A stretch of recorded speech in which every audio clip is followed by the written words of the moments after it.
Mga programa at inobasyon sa sektor ng agrikultura sa Region 1 mas pinagtitibay. Para po sa detalye ng balita, alamin mula kay Idol Joanna De Vera. 104.7 IFM Report.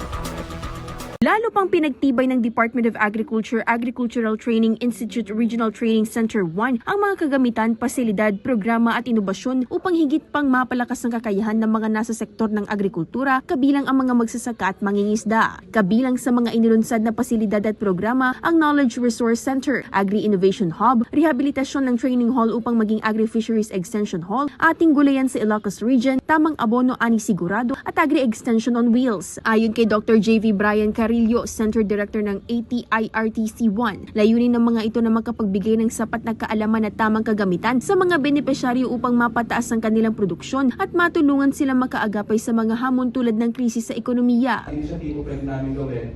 Especially ngayon, ang mga magsasaka natin, malaki ang problema.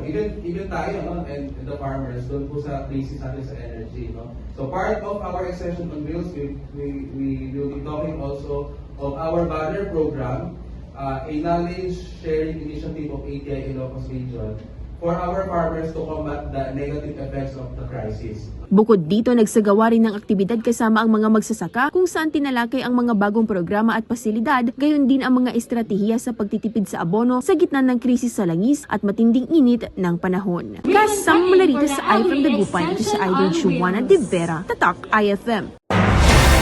IFM News. IFM News. IFM News.